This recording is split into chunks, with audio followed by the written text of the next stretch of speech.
était une fois Pam Grier. Métisse, originaire de presque tous les continents, enfant dans les années 50, ado dans les tumultueuses années 60, Pamela Grier perce dans les années 70 comme figure féminine centrale de la Blaxploitation. Ce courant de films afro-américains rencontre alors un grand succès dans les salles. Dans Sheba Baby en 1975, chanté ici par Barbara Mason, Pam Grier interprète une détective privée, une femme de son époque, en mouvement, autonome. Elle dira plus tard: des femmes de couleur jouaient enfin des héroïnes et non des nounous ou des servantes. Nous redéfinissions même l'héroïsme à travers les institutrices, les infirmières, les mères et femmes de la rue, fières de ce qu'elles sont. Pam Grier devient une des rares actrices bankable des 70s et inspire bien des affichistes à travers ses films et ses rôles hauts en couleur, y compris dans cette affiche égyptienne de la fin des années 70. Roger Corman engage sur le champ cette jeune inconnue en 71. Marquant les esprits, on lui demande de chanter aussi le générique du film, elle qui fut chanteuse de gospel. I'm a long-time woman, and I'm serving my time.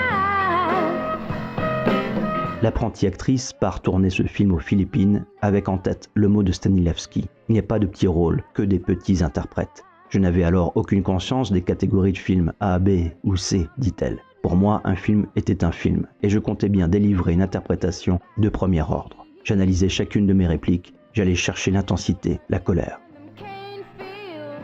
Cumulant à côté les petits boulots, Pam Grier joue dans Femme en cage la même année, puis dans The Birdcage, où elle partage désormais la vedette et y chante et danse avec sensualité. Les films et génériques auxquels Pam Grier est associée sont souvent musicaux, à l'instar de Black Mama, White Mama en 1972, avec sa police en jaune et noir et sa musique signée Harry Betts. En 1973, Pam participe à Twilight People, film de vampire inspiré de H.G. Wells. Elle y interprète la femme panthère qu'elle aime incarner car j'y étais mi-humaine, mi-animale, avoue-t-elle, à une époque où le public désirait voir des héroïnes d'action. Inspirant les photographes dont Russ Meyer, Pam Grier gagne peu à peu confiance et même un certain pouvoir, au point de nuancer progressivement ses rôles, mais sans jamais désexualiser ni dépolitiser sa personnalité. Elle fait la une de nombreux magazines dans lesquels elle parle sans tabou de ses films et son refus d'être une éternelle victime, elle qui fut violée à l'âge de 6 ans. Son rôle de Coffee en 1973 s'inspire de sa maman infirmière. Avec son titre en jaune, caractéristique des 70s, ce film de Jack Hill permet à l'actrice d'imprimer encore sa marque et même un peu sa colère. This is the end of your rotten life, you motherfucking dope pusher. Tout terrain, Pam Grier multiplie les genres de films, comme ici pour Scream Blacula Scream, avec son superbe générique signé par le graphiste Sandy Dvor.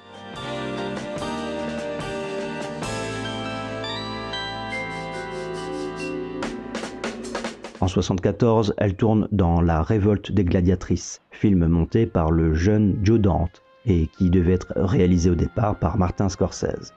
On y voit encore Pam s'en aller au loin, à la toute fin, comme dans le final de Coffee.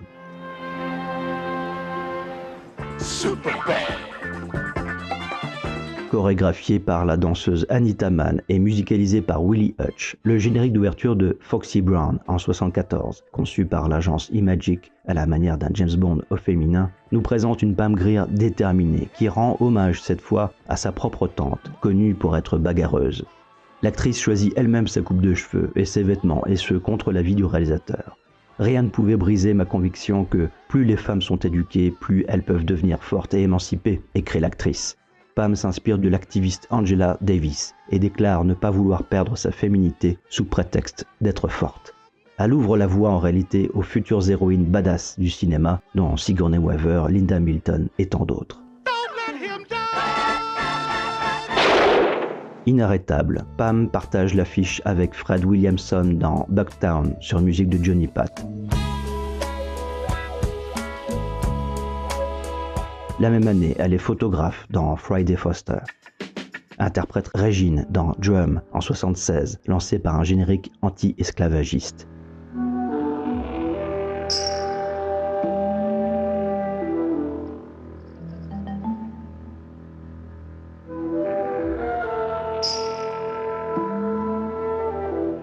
Autant de films qui ont fait l'objet de plusieurs ouvrages dont on retrouve un beau témoignage, celui de Pam Grier elle-même au sein de son autobiographie. Si les années 80 pour l'actrice sont moins marquantes, elle n'en reste pas moins une des rares stars de la blaxploitation à poursuivre sa carrière. Elle tourne avec Paul Newman dans Le Policeman, joue au théâtre pour Sam Shepard, tourne aussi avec Burt Lancaster dans Rocket Gibraltar en 88, mais leurs scènes ensemble sont coupées, le réalisateur craignant une polémique autour de leur relation interraciale à l'écran. Cette année-là, le film Nico d'Andrew Davis réussit l'exploit de réunir dans un même film Steven Seagal, Sharon Stone et Pam Grier.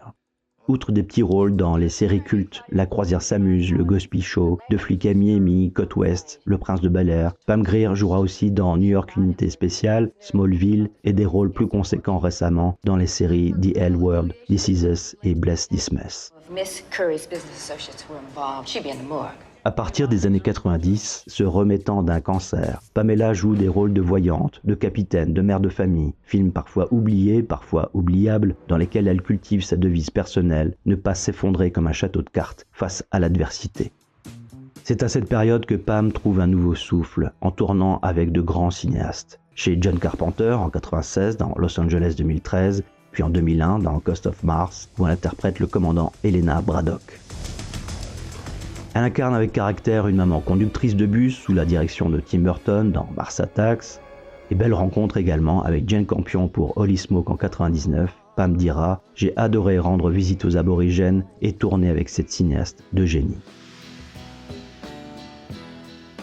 Réunissant dans son générique des interprètes de la blaxploitation auxquels le réalisateur Larry Cohen avait déjà participé comme scénariste, Original Gangsta en 1996 ravive la flamme avec Pam Grier.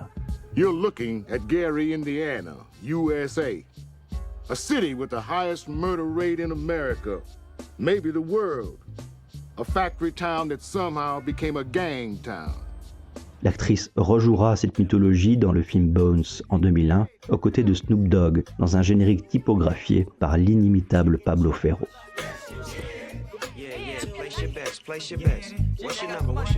Snoop Dogg, dans son clip So Many Pros en 2015, réalisé par François Rousselet, compose enfin un hommage ultra graphique à cette esthétique de la blaxploitation dont on ne se lasse pas.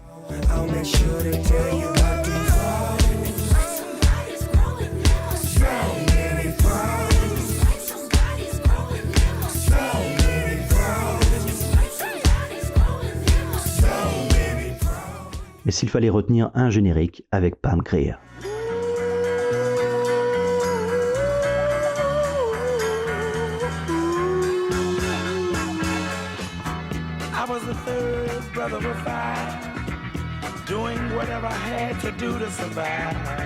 L'ouverture de Jackie Brown en 1997 est la mise en scène d'une résurrection sans fin, celle de la légende Pam Grier.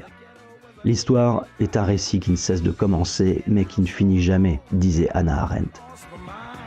Ce générique associe Pam Grier à la célèbre mosaïque de l'aéroport de Los Angeles, œuvre d'art signée Charles Kratka et Janet Bennett en 1961, qui raconte les multiples couleurs de l'Amérique d'est en ouest.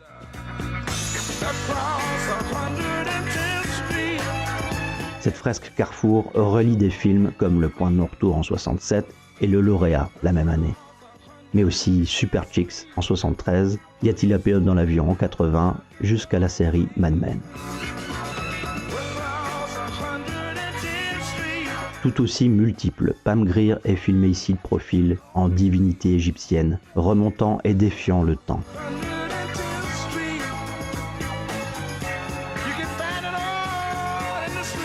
Avec Jackie Brown, impossible de ne pas évoquer la dernière image, la toute dernière image. Plus d'une minute centrée sur le visage de Pam Grier, cette fois face à nous, en miroir, pleine d'émotions contrariées. Survivante à la violence, au racisme, à Hollywood, à la drogue, à la misogynie et à la maladie, Pamela Grier a fait et continue de faire des films pour rester en vie, survivre, tout en échappant aux catégories absurdes et aux réductions identitaires. Bref, Pam Grier est l'art des génériques comme passage de flambeau au public du futur.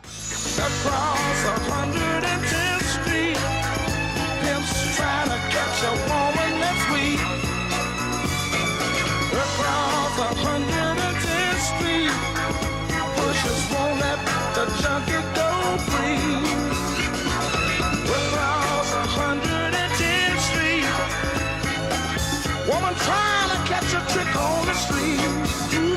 across 110th Street. You can find it all in the street.